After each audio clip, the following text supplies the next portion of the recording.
तो सर इसके बारे में मैंने बहुत जगह कंप्लेंट की सर। सन 2015 से लगातार मैं करते रहा हूँ, लेकिन सफलता नहीं मिली। आखिर आपके पास आना पड़ा सर।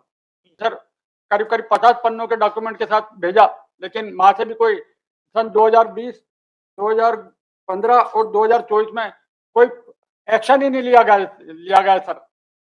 मेरे को इसके आगे की कार्रवाई नहीं पता थी सर, तो मेरे को पता पड़ा कि एफआईआर करवाने के लिए आपके समक्ष आना पड़ेगा, और ईओडब्ल्यू को लिखा सर मैंने। इसके बाद कोई कार्रवाई नहीं हुई मुझसे। मैंने इंक्वायरी की, लेकिन उसके आगे की कोई प्रोग्रेस नहीं है सर। बस फाइलें कर देते हैं, इंक्वायरी मेरी गवाही ले लेते हैं, फाइल कर देते हैं, गवाही ले लेते हैं, फाइल कर देते हैं। जबकि डॉक्यूमेंट सब सरासर बोल रहे हैं कि ये दस्तावेज बदल दिए इन्होंने, नक्शा बदल दिया, परिवारिक चीजें भेज दी। वहाँ पे लीगल एड के जरिए गया था सर, तो उन्होंने बोला नहीं, हाई कोर्ट का मैटर हो गया है, क्योंकि इनको सिविल सूट का अधिकार हो गया है डिप्टी डायरेक्टर पुलिस कमिश्नरेट को। तो बोला अब आपको हाई कोर्ट जाना पड़ेगा। ऐसा कौन बोलता, वही तो पूछ रहे हैं सर वो मध्य प्रदेश का एक सर्कुलर है सर, मध्य प्रदेश गवर्नमेंट का। इनको सिविल राइट्स के अधिकार दिए सर, पुलिस उपायुक्त को। तो उसके बाद सीधा हाईकोर्ट की एंट्री है सर। पुलिस उपायुक्त के यहाँ से सर तो बहुत ही गड़बड़ी है सर। वहां पे तो ये करेस्पॉन्डेंस करते हैं, जैसे मैंने कोई कंप्लेंट करी, सामने वाले को भेजी, सामने वाले ने पॉजिटिव रिप्लाई दे दिया, फाइल हो गया मैटर। बस इतना सही काम करते सर वो जिस प्रकार से आपके न्यायालय में उपस्थित हुआ, इस प्रकार से वहाँ ऐसा कोई कार्रवाई नहीं होती सर। बस पोस्ट ऑफिस का वर्क कर लेते, वो मेरी कंप्लेंट उधर पहुंचे, वहां से पूछे और रिप्लाई दे देते, खत्म कहानी। कहिए सर संस्था द्वारा छल कपट, धोखाधड़ी और दस्तावेजों में हेरफेर, और गवर्नमेंट को बरोबर शुल्क नहीं देना, डायवर्सन टैक्स वगैरह, और जमीन पर बारे बेच देना, स्कूल की जमीन की बिना कलेक्टर की अनुमति के बेच देना। हमसे एक बार रजिस्ट्री करा दी, दोबारा फिर रजिस्ट्री करवाने के पैसे लिए। उन्होंने नक्शे में हेरफेर करा, संयुक्त संचालक नगर एवं ग्राम निवेश के यहाँ पे। पूरा कहिए।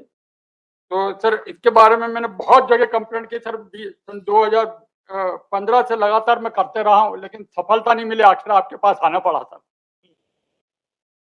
क्योंकि जो संस्था के व्यक्ति वो इतने षड्यंत्रकारी है कि सर कहीं पे भी कुछ भी करने को तैयार हो जाते थे।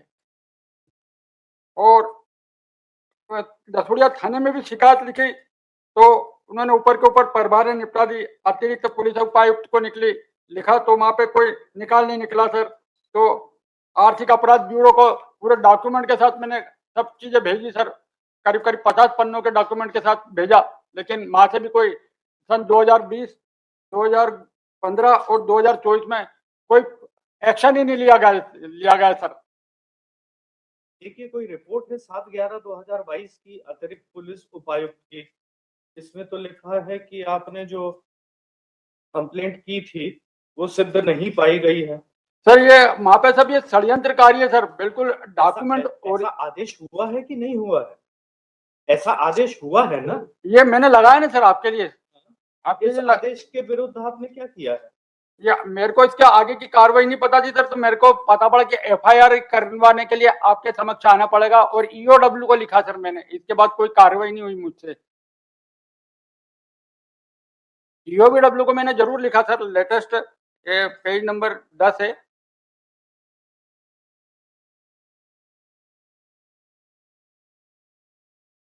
मगर अब तो कोई कुछ भी नहीं करेगा। एक बार अतिरिक्त पुलिस उपायुक्त ने बोल दिया कि आपकी शिकायत सिद्ध नहीं पाई गई है। सर ये गलत लिखा गया, इसीलिए मुझे यहाँ तक पहुंचना पड़ा, क्योंकि सर वो लोग कोर्ट के निर्णय को ही मानने को तैयार है सर। बाकी तो हेराफेरी कर लेते, षड्यंत्र कर लेते, छल कपट कर लेते, धोखा कर लेते, सब प्रकार से कर लेते। इसलिए मुझे यहाँ पे एफआईआर के लिए आना पड़ा सर।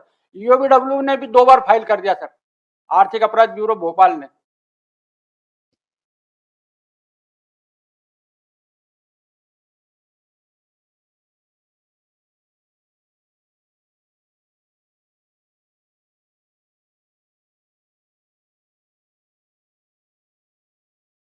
ये आर्थिक अपराध प्रकोष्ठ द्वारा तो पहले इंक्वायरी की गई है। आपने एक फाइल किया है, नोटिस मिला था आपको। मैंने इंक्वायरी की, लेकिन उसके आगे की कोई प्रोग्रेस नहीं है सर। बस फाइलें कर देते हैं, इंक्वायरी मेरी गवाही ले लेते हैं, फाइल कर देते हैं, गवाही ले लेते हैं, फाइल कर देते हैं। जबकि डॉक्यूमेंट सब सरासर बोल रहे हैं कि ये दस्तावेज बदल दिए इन्होंने, नक्शा बदल दिया, परवारे चीजें भेज दी। अरे ये तो इनने आपकी नस्तीबद्ध कर दी है कंप्लेंट। हाँ सर, ये नस्तीबद्ध करते चले जा रहे हैं सर, इसीलिए मुझे यहाँ तक पहुंचना पड़ा सर। इनको सबको ओपन करके यहाँ पे लाएंगे सर, जब वो वास्तविकता पता पड़ेगी सर। के लिए आपको डिस्ट्रिक्ट कोर्ट में जाना पड़ेगा, यहाँ नहीं होगा ये काम। जब डिस्ट्रिक्ट कोर्ट में भी गए तो एक्सेप्ट नहीं किया कागज, तो फिर मुझे हाई कोर्ट आना पड़ा सर। कौन सा कागज एक्सेप्ट नहीं ये किया? इसमें नहीं लगा पाया मैं डिस्ट्रिक्ट कोर्ट का कागज, तो मैं वहां पे भी गया था, बोले हाई कोर्ट में जाना पड़ेगा। मैं वहां पे लीगल एड के जरिए गया था सर, तो उन्होंने बोला नहीं, हाई कोर्ट का मैटर हो गया है, क्योंकि इनको सिविल सूट का अधिकार हो गया है डिप्टी डायरेक्टर पुलिस कमिश्नरेट को, तो बोला अब आपको हाई कोर्ट जाना पड़ेगा। कौन बोला? ये इसमें इनका जो एक अरे हाई कोर्ट जाना राजपत्र पड़ेगा, निकला, कौन मध्य बोला? प्रदेश सरकार का राजपत्र निकला सर, उसके हिसाब से जब ये सिविल न्यायालय डिप्टी डायरेक्टर क्या कहते हैं इसको, पुलिस उपायुक्त, उसके बाद आपके पास आना पड़ता है सर। अतिरिक्त पुलिस आयुक्त उपायुक्त के आदेश के बाद हाईकोर्ट में आना पड़ता है सर। ऐसा कौन बोलता, वही तो पूछ रहे हैं। सर वो मध्य प्रदेश का एक सर्कुलर है सर, मध्य प्रदेश गवर्नमेंट का, इनको सिविल राइट्स के अधिकार दिए सर पुलिस उपायुक्त को, तो उसके बाद सीधा हाईकोर्ट की एंट्री है सर। यस, इसमें जांच निष्कर्ष निकला एट पेज नंबर 20, उसमें लॉर्डशिप बहुत कैटेगरीली कंप्लेंट्स को रीड किया गया, उसमें इंक्वायरी हुई लॉर्डशिप, उस पे निष्कर्ष पे पाया है कि ऐसा कोई अपराध होना नहीं पाया गया है। And what they are claiming is कि डिस्ट्रिक्ट कोर्ट भी गए थे एंड उसके बाद उन्हें हाई कोर्ट आने के लिए एडवाइस किया गया and if there is some document on it, उसके बाद लॉर्डशिप एक proper proceeding that can be channelized, but as per the documents filed in this petition, every document states that कोई भी ऐसी शिकायत कोई भी ऐसा अपराध होना नहीं पाया गया। So then what will be the remedy for it? Lordship, he may challenge this particular conclusion of inquiry specific in WT. Hey, or he can go under 156. Yes. Yes. पहले बार आपने शिकायत 2012 में की थी। हाँ,